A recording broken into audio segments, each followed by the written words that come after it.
Давай. Баба Марта се задава, мартенички да раздава, звери и червени цветове, по-дръвчета с много плодове. Щъркерите ще летят, за да могат да гнездят на топлите комини в родните долини. Цъфна пак окича в нашите лехички, с мартенички кичат двете си ръчички. Слънцето погали с ясен лик земята, вредно са подали стръкчета житата. Осми наближава, празникът на мама, готвя и подарък, весела засмяна. Мартенички бели, бели и червени, те и как сте взели багрите червени. Пролет, щом ви зърне тука при децата, бързо тя ще върне птиците в гнездата.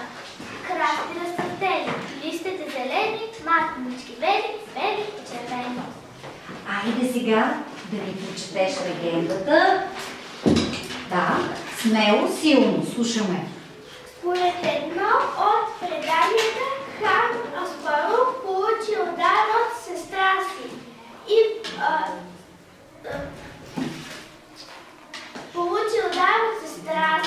под формата на китка, привързана към крака на лястовица с бял конец. Червената багер била от кръвта на птичата, чийто крак бил наранен от конеца. Предполага се, че лястовицата е пристигнала при хан Аспарух точно на 1 март, откъдето води началото си и традицията на този ден. Всички българи да си даряват червено-бели мартеници за здраве, щастие и сполука. Браво!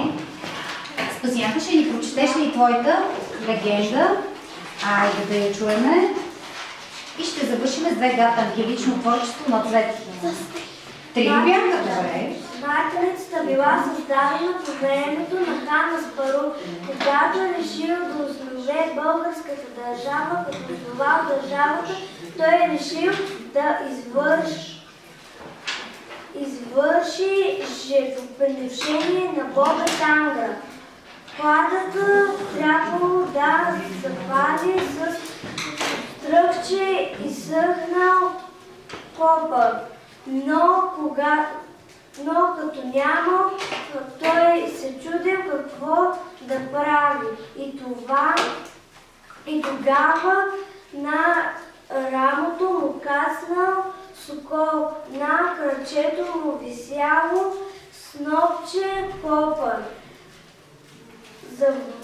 завързано с бял конец. Половината обагрен в червено.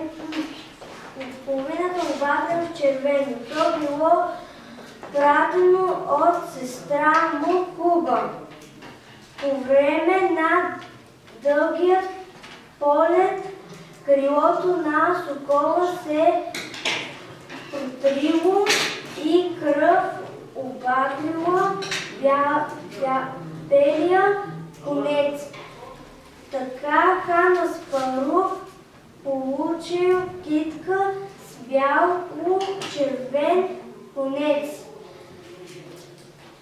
Запалил той огъня според традицията, а с конеца се закичил за здраве.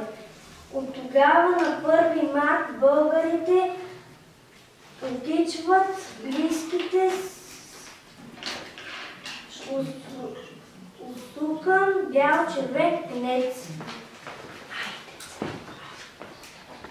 С дръжчица зелена и с главичка бяла, подава се сред цяла бяла поляна. Що е то? Айде, питате, що е то? И купиче. Ми кажете силно,